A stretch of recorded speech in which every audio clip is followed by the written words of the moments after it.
Welcome back to Second Breakfast and our ongoing coverage of A Clash of Kings, bringing you the best thoughts, theories, and literary analysis this side of the wall. In this episode of A Close Reading of Ice and Fire, we're discussing Jon Chapter 1 and Catelyn Chapter 1.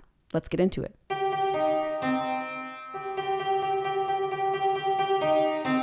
So you remember a few months ago when we did an episode on the Hedge Knight and then talked about Knight of the Seven Kingdoms and got really invested in Dunk and Egg, and we said we're going to wait until the next season of the show. Right before that comes out, we'll read the second novella and we won't be spoiled, and then we'll just ride the wave through the next season of the show. We'll avoid the lore of what happened to these two wonderful characters. Joke's on us. Well, joke's on us, because these two chapters kind of completely spoil what is going to happen to Egg. And I'm going to avoid the specifics in the recap. Oh. Because if you want to do what we did, I think you should be able to do that. That's very kind of you. I'll gesture in the direction, but I'm not going to go through the exact history that Old Bear Mormont walks us through in this first chapter. It's funny, too, because, of course, we've read this book before, and, of course, we've seen the show before, and they talk about Maester Aemon's connection with the Targaryens, and, I've read this history before, but it meant nothing to me at the time, in the same way that we learn about the history of what happens to Rhaenyra during the House of the Dragon story early on in the books and the show. But, again, that didn't stick, so it's funny that we accidentally spoiled ourselves here, but that's very kind of you to skip it over for anybody who doesn't want to be spoiled. We do our best here. But very cool to see the connection. Very fun. I was like, I know that name.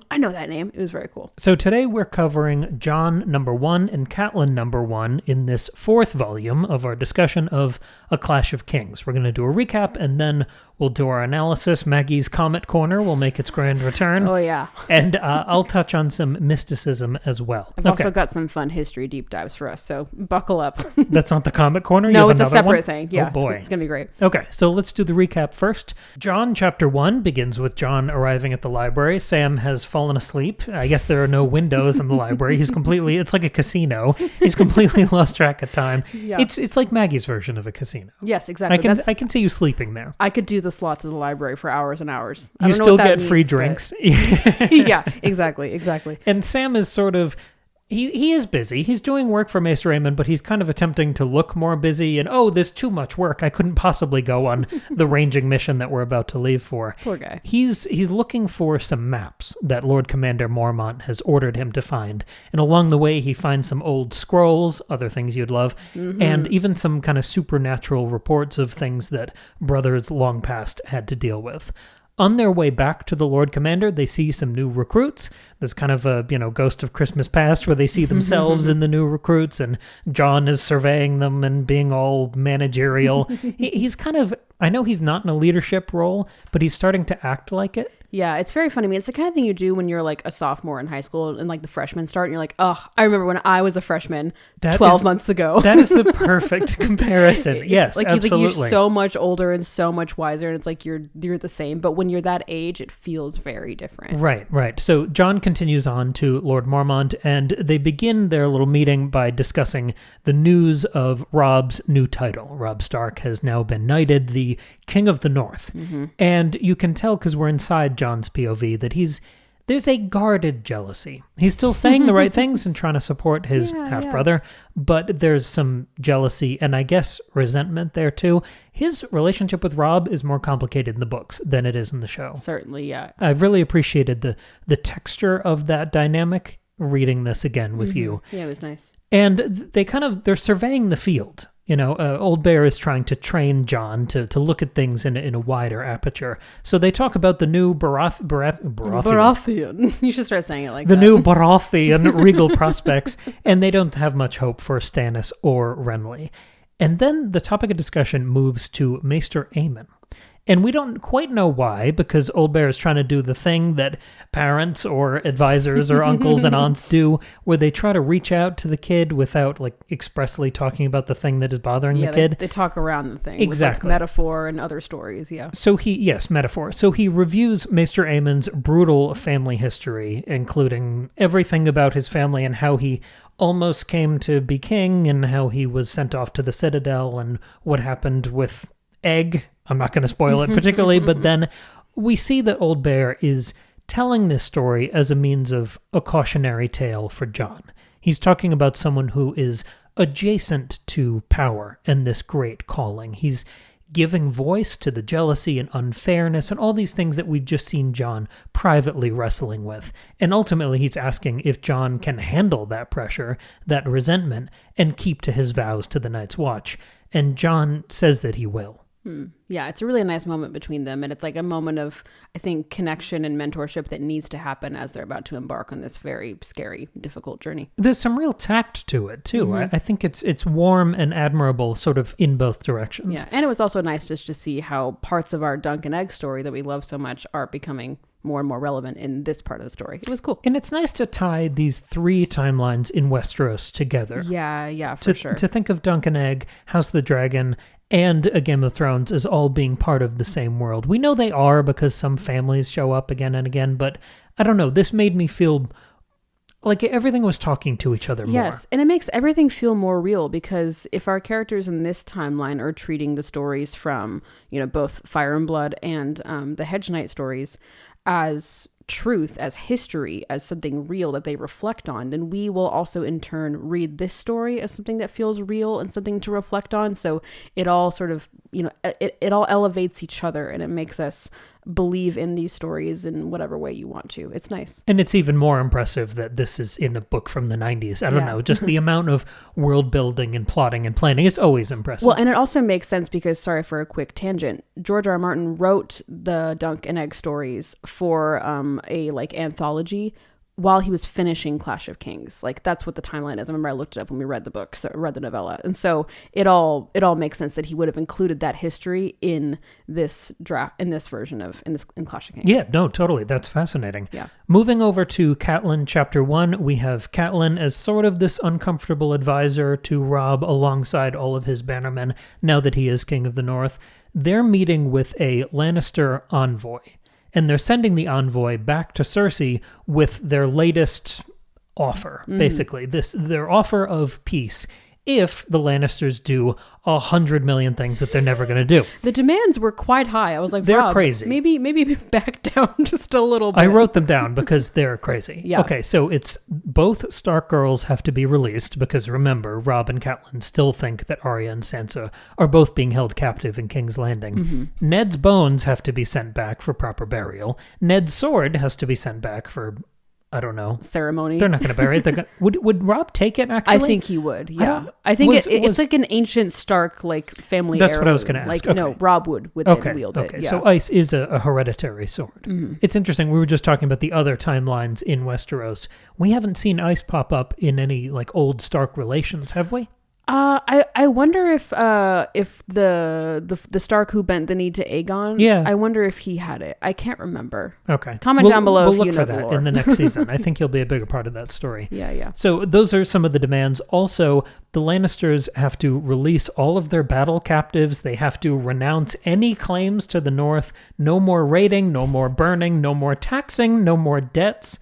And they have to give Robb 10 highborn hostages that he will periodically release if they're doing as they're told.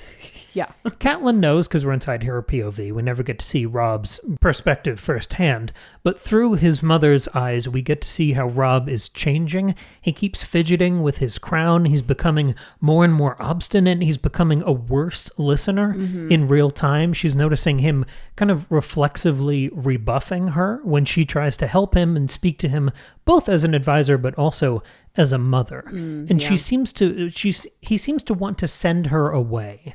He talks about sending Theon off to treat with his actual family relations, and he even floats the idea of letting the Greyjoys be kind of regional kings in the same way that he is now as King of the North. And then he attempts to send away Catelyn. She goes off to visit her uncle, the Blackfish, and her dying father, Hoster Tully.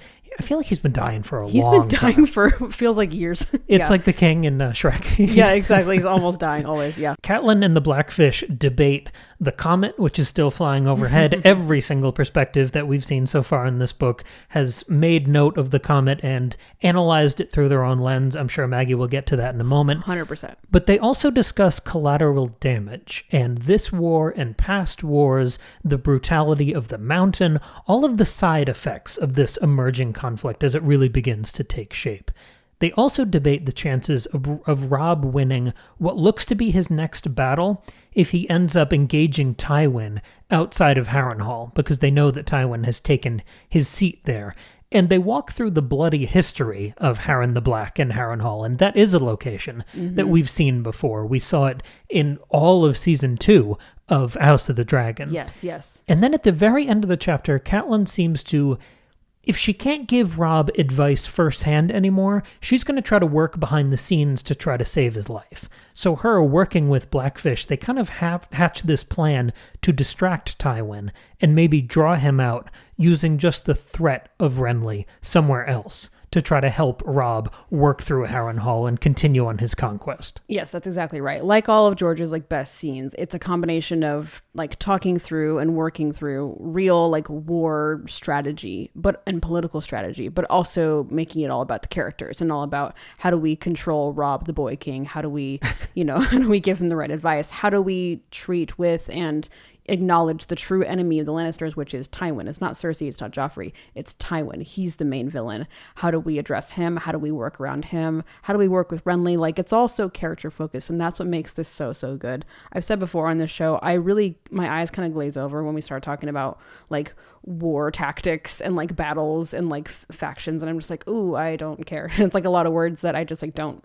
care to learn, which is maybe a me problem. But when he makes it so character focused, it makes me really understand it, and I think it's so well written. Yeah, I don't think we've ever gotten pages and pages of battle plans. No, we haven't, and not here. We've seen it in other, like we've seen it in The Witcher. We got that a lot. Okay, you didn't mean in this series. I mean other fantasy stories. Yeah, yeah, I don't just mean in any kind of story when there's like a lot of war, battle plans and strategy. I'm like, ooh, but it's always interesting with George, and this I think is one of the best examples of it being so interesting. So, what did you make of the Comet? Yeah, let's talk about the Comet. So, I just fully leave this for you now. I note it when it's in the chapter, and then I move along. Well, welcome back to Maggie's Comet Corner. So until I think after this time, the only character we haven't heard from yet is Dany, and like true to my memory / theory is that every time we meet somebody for the first time in this book, we're going to hear their thoughts on the Comet. That has come true, and I imagine it'll come true with Dany, and I seem to remember it coming true with Dany from my hazy memory. So I imagine like next week we're not going to see Dany, so I may not talk about the Comet next week or next episode. This is every 2 weeks. Little programming update. Yeah, but if it comes up and it's interesting, I might mention it. Of but course, anyway, yeah. So last time we spoke, the Comet, we had sort of like really come to the conclusion that, yeah, this Comet is whatever people want it to mean. People just connected to their own circumstances, their own fears, their own goals, their own lives. But Bran did something a bit different last episode that the other characters haven't, which is that he recognized the Comet as a tool for seeing and for knowledge. He did that in his like weird wolf dream where the Comet sort of lit his way along the forest, and upon waking up from his dream, he sort of realized, I need to leave Winterfell. Like, that's my best plan of action right now. We don't know how that's going to play out or how he's going to do that when he's a paralyzed 9-year-old, but that's something that's in his brain. So that's that. But so let's talk about what it is for these two characters. So in Jon's chapter, the Comet appears, it's invisible at the wall. And the narration says that the Black Brothers had dubbed it Mormont's torch, saying, only half in jest, that the gods must have sent it to light the old man's way through the haunted forest. And then Sam notices how bright it is, and Jon responds, never mind about comets, it's maps the old bear wants.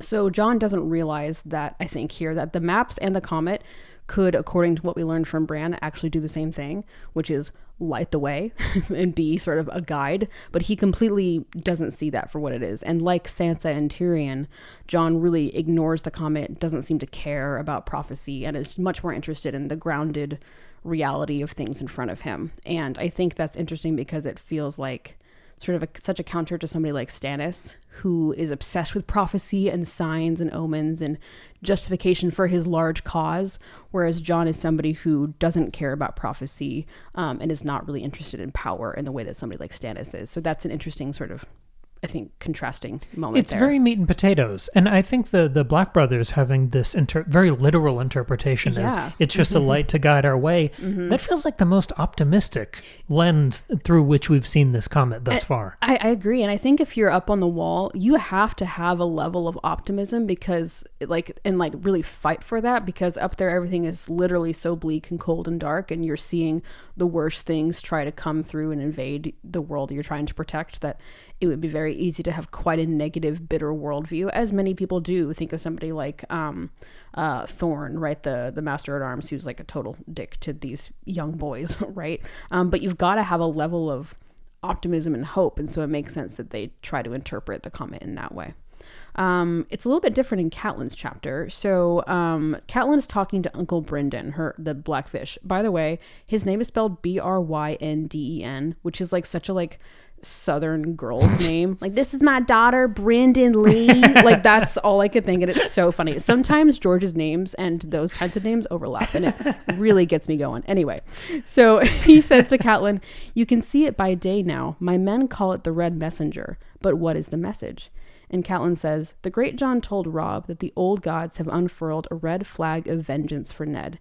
Edmure thinks it's an omen of victory for River Run. He sees a fish with a long tail in the Tully color, red against blue. I wish I had their faith. Crimson is a Lannister color." So Catelyn is saying, okay, here's everybody's interpretation, which again is just tied to their own circumstances.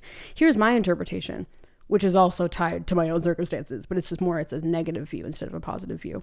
But Brynden says, "That thing's not crimson, nor Tully red. That's blood up there, smeared across the sky." And Catelyn says, "Our blood or theirs?" And Brynden says, "Was there ever a war where only one side bled?" So he's actually seeing it in this more zoomed out view. Catelyn, who's feeling like she's questioning if she's done the right thing. She's feeling guilty about Ned's death. She's feeling like it's her fault. So she sees this as a negative omen, as a sure sign that she and her side and her cause will fail, that the Lannisters will win. But Brynden sees the bigger picture, and he's saying it's not a justification or like a sign of something to come or some victory. It's more just both sides are going to bleed. It's like almost a uniting message. It's quite interesting. It's a good pushback to Catelyn's perspective, because we've seen, I mean, you and I have talked about this idea before, that the comet acts as a mirror and people see whatever they want to see in it. I think the Blackfish's perspective is more useful. I mean, if any of these things are useful. Well, I agree. And actually, I think you can make an argument that in this moment, the comet really does act as a tool, as we saw it in Bran's chapter, or as we saw that introduced in Bran's chapter, because that conversation between Cat and Brynden then turns into them strategizing. They're analyzing the war, deciding who the real enemies are, and deciding what to do next. They sort of use it as a guiding tool, something to help them see what has to be done next, kind of see the light in a sense. So even though neither of them really clock it as a tool, I think Brynden is the closest next to Bran person who is like recognizing it as something that can be useful and not just something that is reflective of what you already know or think or hope or dread. So it was interesting to see it like turn into something they can use to strategize. And if these are some of the last new perspectives that we're going to get on the comet, I feel like we're sort of putting it to rest. Yeah. These feel like conclusive interpretations. Yeah, I know. I don't know. I'm sure Dany will read it in a weird prophetic way because she's going through a lot of shit right now. I bet she will, yeah. If you had a bunch of dragons on your shoulder, you wouldn't dismiss a weird blood red comet shooting across the sky. That very well could be related to you as well. And we've seen her desperately search for omens and signs and all the stuff that happened with Mary Mazdur at the end of the last book. Like, that makes sense. So I'll be really curious to see what she thinks. Another thought I had that I hadn't really had before was, does everybody know that everybody else can see the comet? Because, John is saying, oh, it's so bright, like we can, or Sam says it's so bright. And I'm thinking, so they can see it all the way at the wall. And they, of course, see it all the way down at King's Landing. And presumably Dany can see it across the narrow sea. So this thing has massive reach based on like whatever, proto, like medieval-ish ideas of astronomy that these people have. Do they know that it's visible for everybody? Well, they have enough astronomy to traverse the seas. Yes. Right, so they can map something about the stars, but I would imagine these are all flat earthers. For sure. We don't have that yet. So I don't think they would assume that every other part of the realm could see it. Because maybe that explains why everybody's interpreting it so selfishly. Because like if you're down in King's Landing and you see this thing and you don't know that somebody all the way up at the wall can see it, then of course you're going to think it's about you. I think it speaks to like a sort of narrow-minded or a narrow mindset or a narrow worldview. Of course, we're at a time of war, and so people are traveling quite a lot. So I'm sure eventually it'll be figured out. Oh, they can see it up there as well as we can see it down here. I mean, honestly, I've always found something incredibly self-interested about this type of mysticism and interpretation. Yeah. When you see something weird or portentous about the world and you immediately make it about your own life and what it could mean for your horoscope. Yep. I've always thought that was incredibly myopic. But of course, I think that's just kind of downstream of reading the tea leaves or this kind of, it's not quite a theology, but I think there's a lot of crossover with what I'm talking about and the way people parse things through a religious lens. Well, and a lot of them are tying the comets to the gods. Like they say, oh, the gods sent this, or like it's a sign from the gods. Like a lot of them are interpreting it in that way. So I think it's interesting, though, that you can make that literal by saying, well, they don't realize that other people can see it. So of course they only think it's about them. And there's an interesting plurality to the way that religion, and I guess even more broadly, mysticism in this world is dealt with. I really enjoyed the line in John's chapter where he almost gave enough room for the seven to exist as well as his own old gods. Because usually, I mean, if you look at our world, it's a zero-sum game, right? My God is real, which means yours is not. And I thought it was interesting that there was no reflexive adversity there. There wasn't a competition. He just said, well, maybe if we're going past the wall into where the old gods live, maybe I'll be okay. Right. Maybe the seven can't see that far. But that plurality is completely alien for our world. And I think it's a super interesting thought experiment to graft that different way of looking at things onto a fantasy world. Yeah, I've always found that to be interesting. Like, it's just a cool approach, even in this world, even with something like, Melisandre and the Lord of Light. I don't think anybody really doubts the existence of the Lord of Light. And I don't think she's doubting the existence of the seven or the old gods. It's more just like, oh, your God is scary and dangerous and we shouldn't worship him. My way of life is better. But it's never... the existence of one never cancels another out. So it's a combination of quite inclusive and, progressive thinking, but also very narrow-minded at the same time. It's interesting. When the books get to the point of the High Sparrow, I'll be interested to see if this kind of happy pluralism fades. Yeah. Because in the show, that's a very different attitude. Very much, yeah. Yeah, that'll be fun to get to eventually. Is that it for the comic one? Yes. Okay, cool. I want to kind of piggyback off of that because I had some mysticism in my notes this time too. Cool. I noticed almost immediately in John's chapter, the wall was described as the end of the world, which makes you think of the Tyrion line of pissing off the edge of the world. That's fine. But then we keep talking about the woods beyond the wall being haunted. Mm-hmm. And we know that Jon and Old Bear have seen some sort of undead figure attack them that they had to burn and kill. But no one else has any proof that anything supernatural exists. But there's just this suspicion that there's something else out there.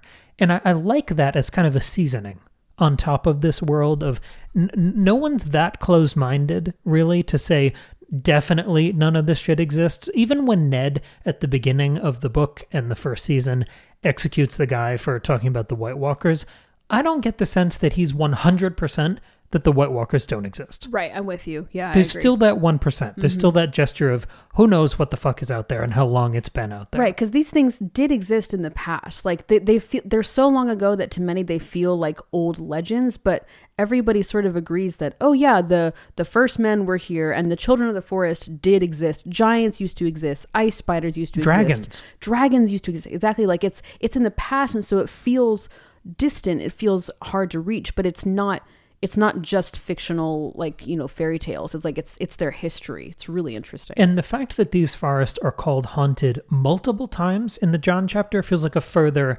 acknowledgement of that possibility. Never mind the fact that you and I have seen in the prologue that this shit is all real. Mm-hmm. But then in the Catelyn chapter, there's a pointed reference to Ned's beheading, when she gets uncomfortable talking about someone else being beheaded, and she's reminded of Ned. And we jump into her mind, and we see that she's had little flashes of waking up and thinking Ned was next to her, or expecting him to be next to her. It's not like he's visiting her like Christmas Carol, but there are these moments of forgetting or sensing, or there's some continued presence in her life. And I would dismiss this as metaphor in the same way you discussed the uncertain, ambiguous metaphorical value of the comet. But given our last discussion about this werewolf feint that George seemed to be making about all of the Stark kids at once, I think we have to consider the possibility that this mysticism-laced grief or haunting is more than just a metaphor. It might be some sort of groundwork for the old gods in particular to take a more active role in the story.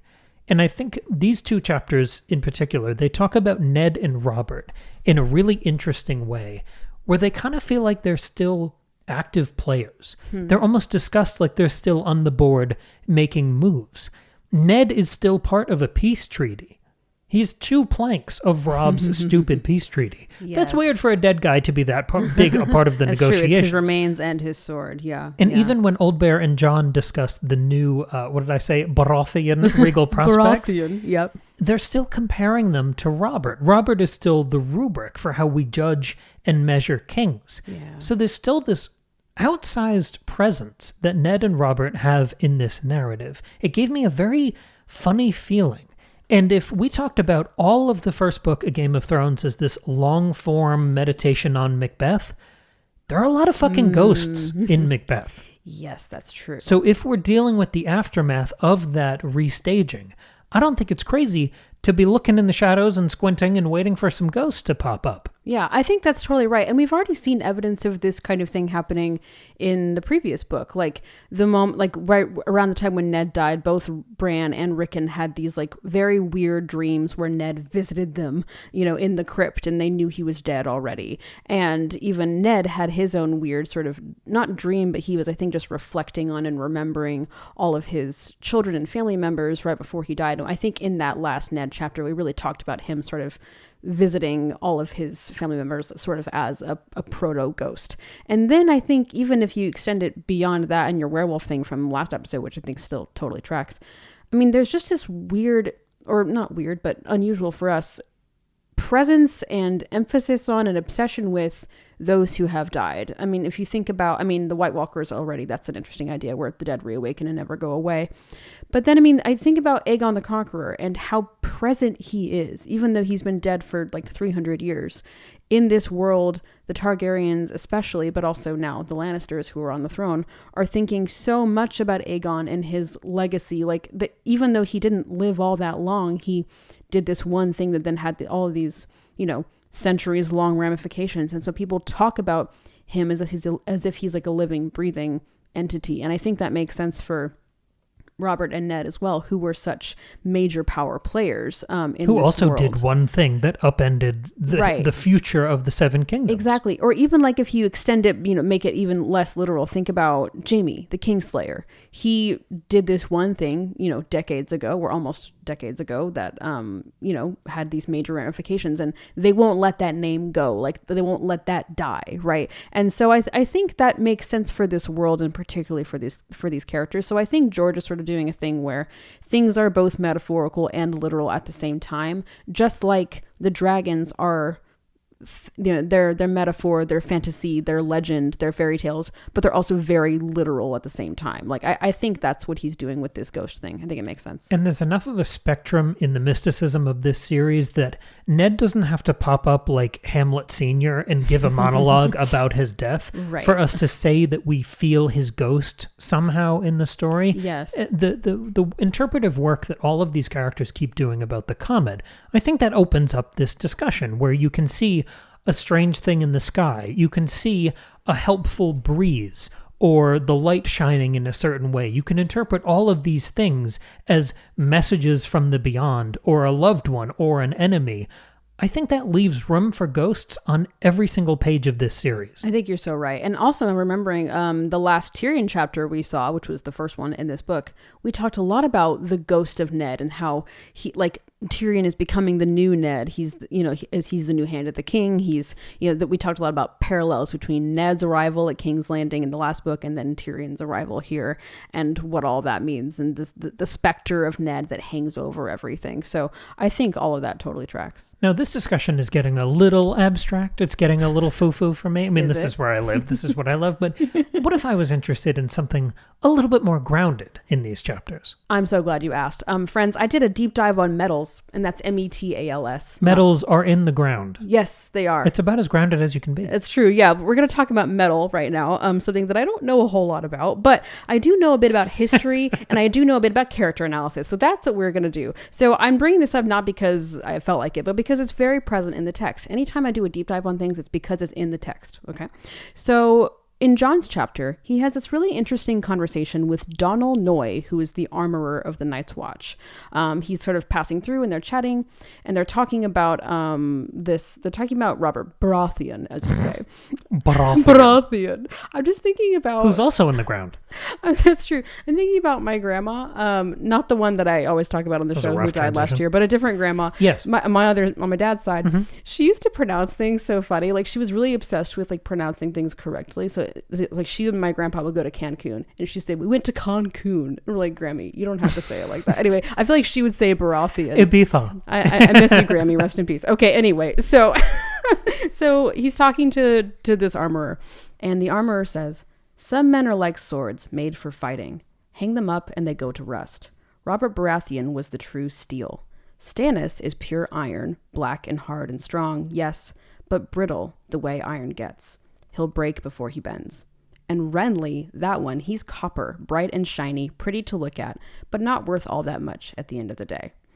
And then later in Catelyn's chapter, before Catelyn's chapter, Jon thinks to himself, "And what metal is Robb?" But he doesn't ask it out loud. And so then in Catelyn's chapter, I love that we're putting these chapters together in pairs, because they end up working so well, because Catelyn has this whole like meditation on Robb's crown. The crown that was worn by the kings of the north from the ancient times, that crown no longer exists. So they make a new one. And you talked in the recap how he's sort of fidgeting with it and can't really like wear it correctly, and it's kind of weird. He takes it off the second he doesn't have to be wearing it. Yes, it's clearly uncomfortable. Yeah. So she describes it as an open circlet of hammered bronze, incised with the runes of the first men, surmounted by 9 black iron spikes wrought in the shape of long swords. Of gold and silver and gemstones it had none. Bronze and iron were the metals of winter, dark and strong to fight against the cold. Do we ever see that crown in the show? We must see a crown. I just don't remember it very well. But I feel like if you have that explicit a description in the books back when they were having incredible fealty to the source material, I feel like we would have seen that crown. I don't think we ever see him in a crown like that. Well, I wonder if we don't remember it because it's not very remarkable, because it doesn't have all these beautiful like gemstones and that sort of thing. But I mean, I would love to. I mean, when we rewatch season 2, which we will after we finish this book, I would love it's still to pretty cool. To that. It is very cool. I don't think it's in the show. Yeah, but I really like it. But so I think what's happening here is that we're getting these associations with these major like kings and players and different metals. So Robert Baratheon, who is dead, but he is, as you just said, he's still a key player. He's steel. Stannis is iron. Renly is copper. Robb Stark is bronze. And then, though it's not mentioned in here, I think we can very easily call Joffrey and the Lannisters gold. That's been sort of very explicitly stated and connected throughout all the books so far. So when I was thinking about these metals, I was trying to dig into like, what does this mean? Why even bother with this comparison other than it's interesting? And I did some like brief research on like, do the melting points of these metals matter? Does their hardness scale matter? And I couldn't find much like symbolically that made sense. But honestly, the real thing that got me thinking was mentioning both bronze and iron so aggressively. I was thinking about the Iron Age and the Bronze Age. And so I did sort of a deep dive refresher on all of those things. So if you remember from history class, we think of prehistory as sort of broken into 3 major ages, which is the Stone Age, the Bronze Age, and the Iron Age. Okay, I've heard of those. Yes, yes. And we call them that because sort of like those are the main metal that are being used for tools, weaponry, for society to function. You start to get societies in the Stone Age. I mean, it's very early societies, but like you get like that's where you get Stonehenge, right? Like that's like societies are happening at that time. And I should mention that I didn't write down dates for these ages because it depends on where you are in the world. Like it's not clean cut. Like certain cultures figure out bronze before others do. So it's like each area has their own Bronze Age, Iron Age, etc. But so I didn't talk about dates, but they do go chronologically: stone, bronze, and iron. But no other age has its own henge? There's not like a bronze henge. I'd have to look into that. Missed I'm not sure. opportunity. Well, the thing is, like, stone lasts longer than these other metals. I mean, these metals do last quite a long time, but stone is like the most durable thing, which is interesting. Anyway, but so I was thinking about, okay, can I look into these different ages and make connections between what's happening during these ages and what they mean for our characters? Because like I said, George is so character focused. Like, what does all this mean? So we're not going to talk about the Stone Age because nobody is connected to stone here. So we'll skip that one. And then before we get to Bronze Age, there's actually another age called the Copper Age, which is basically the in-between stone and bronze. So, or just right at the beginning of the Bronze Age. This is a less, commonly discussed thing. Like, most people just lump it all into bronze. But I thought the fact that Renly is tied to copper here means we should pay attention to copper. So in the Copper Age, which again is like just before the Bronze Age or the very beginning of the Bronze Age, during the Copper Age, you get things like the first state societies coming about. So think like early Mesopotamia, early Greece, early Egypt, Anatolia. That's when you first start to get societies really being organized like governmentally and politically. I'd never heard that term before, state society. Yes, it's a fun word. And then in the Bronze Age, that just sort of increases. Everything grows in the Bronze Age. You get the increased use of architecture. Instead of getting these state societies, you get large-scale states and kingdoms. And then this is also where you get the invention of the wheel, the invention of some of the first writing systems, so like cuneiform in Mesopotamia, hieroglyphs in Egypt and in Mesoamerica, some early writing systems in Greece and Crete. And so that's when really like society starts to boom even more. Bronze Age is quite significant. And then the Iron Age, which is the last one, that's where settlements start to become more permanent. And you don't just get kingdoms, you get empires. You get like the Persian Empire. You get these much wider reaching societies and kingdoms and empires. And also, interestingly, in ancient Greece, you get both the Greek Dark Ages, which is where like early ancient Greece sort of falls apart due to some like agricultural famine or challenges, and like Athens is abandoned and a bunch of major cities are abandoned, and it seems like there's no writing system. But then it kind of booms again and you get classical, like when you think of ancient Greece, this is like the classical Greece you're thinking of, and that's where you get the Parthenon and that sort of thing, which is made of stone, by the way. So it's not like stone goes away, like stone is still used, but these other metals like iron are being used. And so those are sort of and also you get like the Celts in Europe. So these are sort of our three major ages. So I'm going to sort of talk about, okay, what does this all have to do with our characters? Also, gold doesn't have its own age because gold is a very soft, like it's a precious metal. It has value, but it doesn't have utilitarian functions the way that these other metals do. But gold is used throughout all of these. Like gold's been around for forever, and it's always been valuable. Very strange. Now that I'm thinking about it, like, why isn't there a wooden age or a brick age or a cement age? Well, the thing is, like, those things, cement is actually concrete's invented by the Romans, which is after the Iron Age. The Iron Age basically ends with ancient Rome and the Roman occupation of Europe and into Greece and into Mesopotamia. I guess stuff. Now we'd be in the plastic age, wouldn't we? Yeah, we would. And who wants to call it that? That's or think bleak. About that? That is bleak. Imagine if everything that you had that's plastic was stone. Oh my God, that'd be so awesome. Anyway, okay, so... Stone toothbrush. But I was saying people use brick and wood and stuff, but that stuff doesn't last and isn't as significant technologically and like societally as things like bronze and iron are. Anyway, so let's think about what all this means. Okay, so I think we can start by thinking about the properties of metal also, because I also thought about that. So copper is not its own, bronze is not its own naturally occurring metal. You need copper to produce bronze. Like bronze isn't like an element on the periodic table. You need to like, I don't know how it works, but you like mix copper and tin and you get bronze. You're blowing my mind. I know, right? I didn't know any of this. But so if Renly is copper and Robb is bronze, and you need copper to produce bronze, we learn at the end of this chapter that Catelyn, who is Team Robb, is going to ally with Renly. So there's a connection between this copper and bronze situation. And the Bronze Age is, I think by like using bronze, we're really connecting Robb to the old, like the first men, antiquity, like it's the oldest one, and it's predating the Baratheons, and it's like giving him this sort of legendary, ancient status. He's going back to being king of the North. That's a thing of old. So I think using bronze for him makes total sense, and he's connected with Renly through this copper thing. The other thing to think about is iron. Turns out you need iron to produce steel. So we talked about Robert Baratheon being steel and Stannis Baratheon being iron. I think that connects Stannis and Robert together as these like older Baratheon boys. They're more similar in personality. Renly's quite different from the other two. I mean, all three are distinct, but I think connecting Stannis and Robert is quite interesting for their characters. And then by having Stannis be Iron, which is the Iron Age, is the newest one, he's newer. He's got this more complex history. If you think about ancient Greece, like I talked about, where it kind of dies and then comes back. But I also think there's this like idea of potential in the Iron Age, of all of these empires coming up. And this is when things really get big and really get booming, and our ambitions become maybe a little bit too much. And that's why like Stannis really wants to take the throne, and he wants to take over everything. And he's maybe a little bit too far reaching.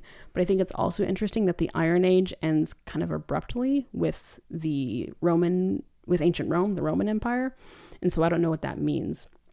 So I don't have like a clear idea about what all these things mean, but I think it's interesting to make these associations. And I'm curious what kind of thoughts you're having. And I think this is the kind of thing where we'll have to keep reading and see what happens and figure out how they unfold. But I thought the connections were interesting. Yeah, it's sort of a historical color coding. Mm-hmm. I never would have thought of it this way. At first, I thought you were just doing more of the kind of Comet style analysis of parsing them. But I think these associations and kind of historical movements are interesting to tie to unique political figures.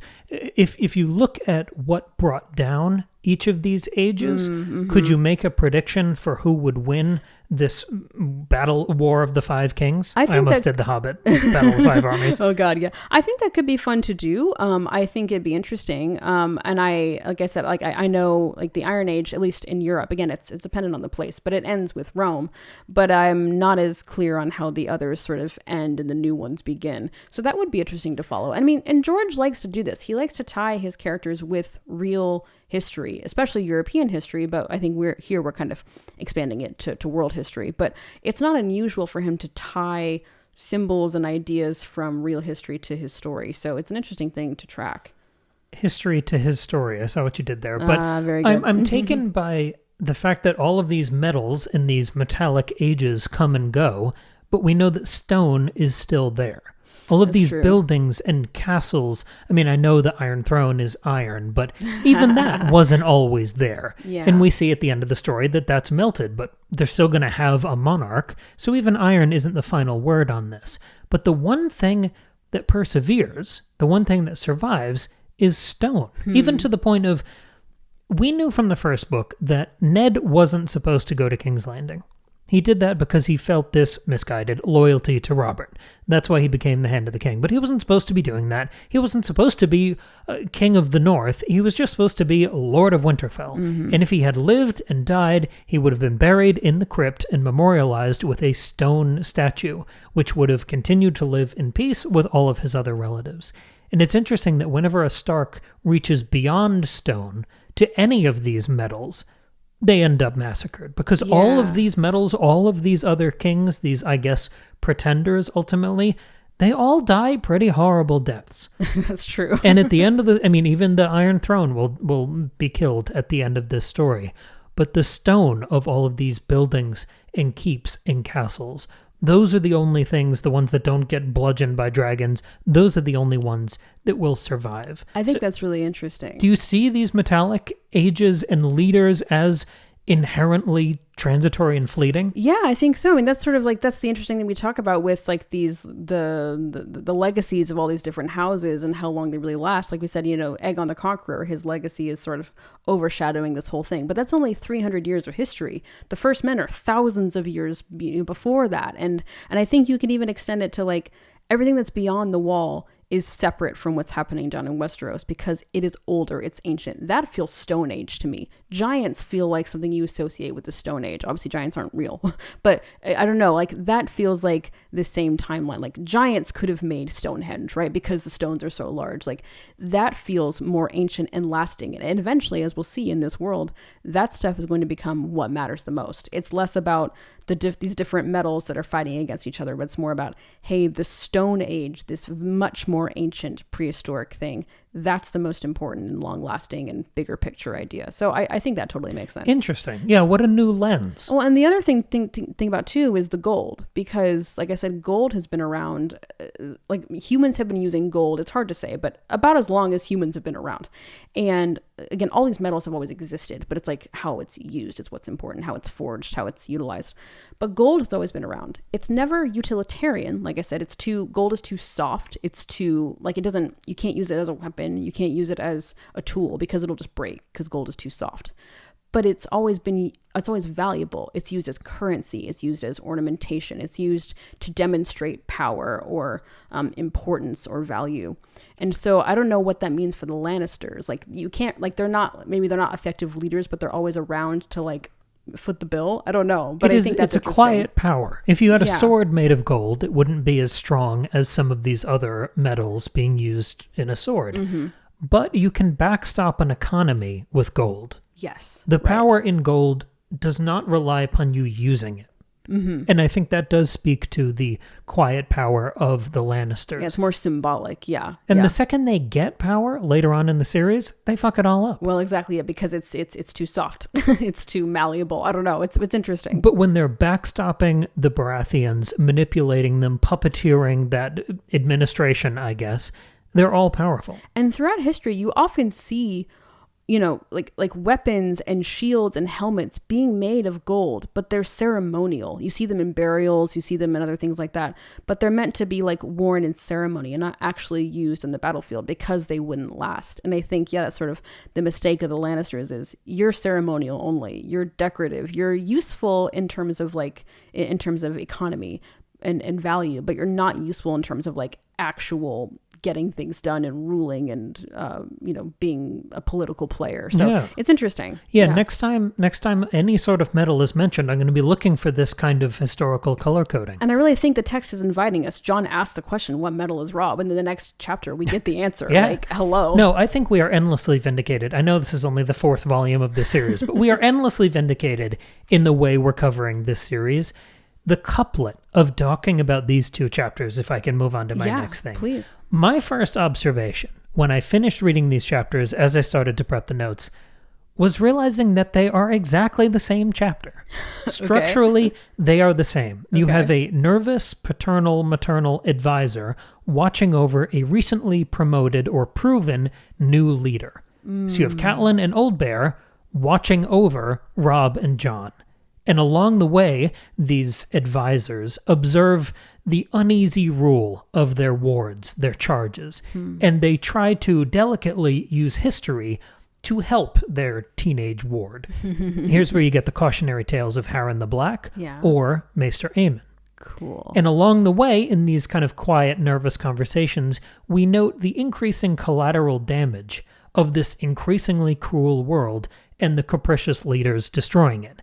Here's where we get brutal mentions of Benjen Stark, Egg, Sam Tarly, and Theon Greyjoy.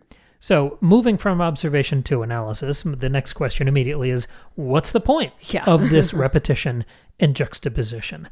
I want to leave you room to jump in whenever you want here if you have a reaction to that sort of juxtaposition. Did you see this similarity at all? I did, especially actually earlier when we were talking about how like Jon had this kind of immature reaction of, oh, remember when I was a freshman, right? We kind of talked about that. And then Robb is doing something similar too. He's being very like, well, now I have the power, so now I'm in charge, so I don't want to listen to my mom anymore. Like, it's that teenage thing of when you start to form your own ideas and want to be independent, you want to get away from the things of your childhood, the things that in your mind associate you with youth, with innocence, with inaction, with inability, right? So it makes sense that he wants to pull away from his mommy.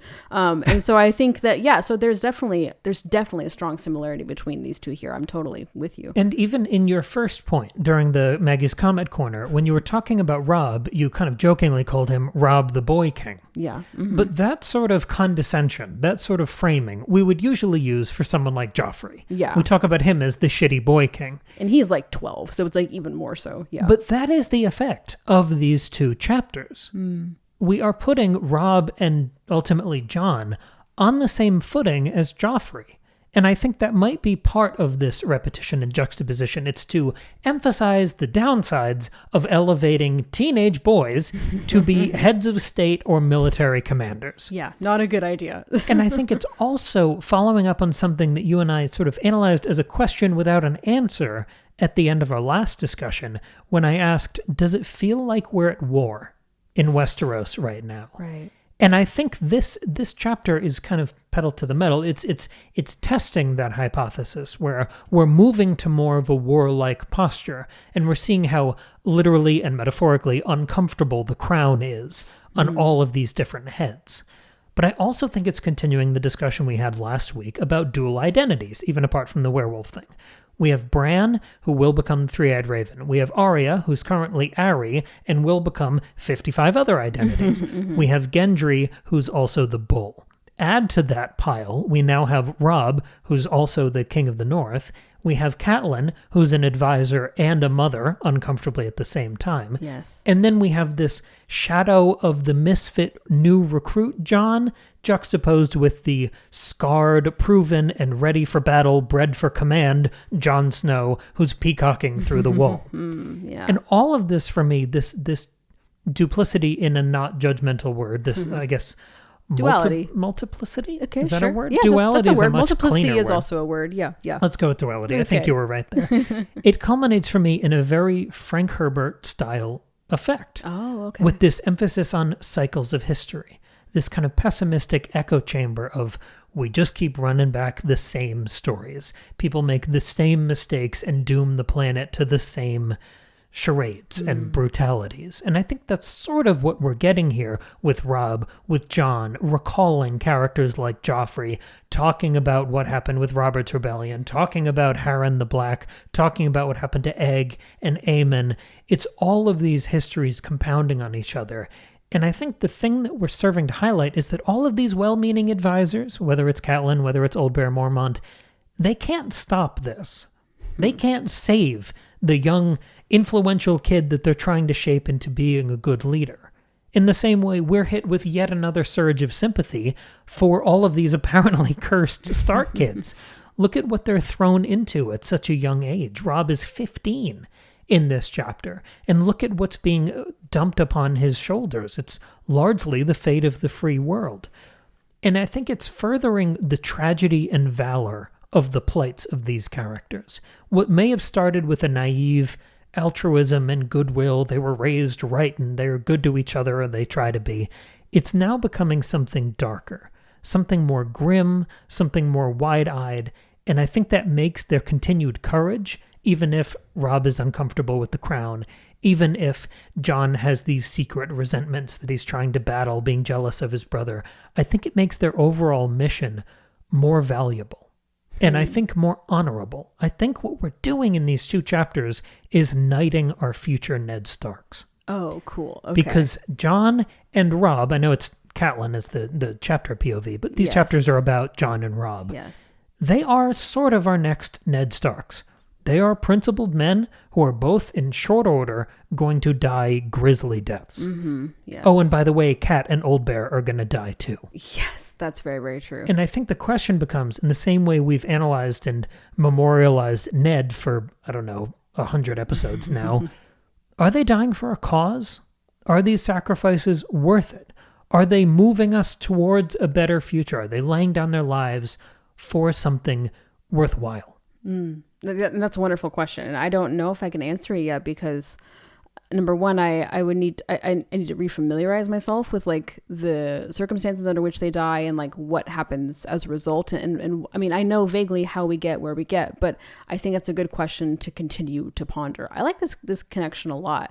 And I think number one, making us think about Joffrey in the same, category as Robb and Jon makes a lot of sense for everything you said. But also I was thinking about Brynden when he says to Cat, when he's looking at the comet, he says, he's calling it blood. And he says, in what kind of war both sides always bleed in a war. So he's sort of, I don't think he's saying, I don't think he's doing a both sides argument, but I think he's saying both sides are going to bleed and both sides have potential to do wrong. And they're talking about Robb's going to mess up. We're going to mess up. Like, how do we make sure Robb doesn't, screw this whole thing over and do something akin to what Joffrey is doing. And I know Jon is going to be battling with the same thing.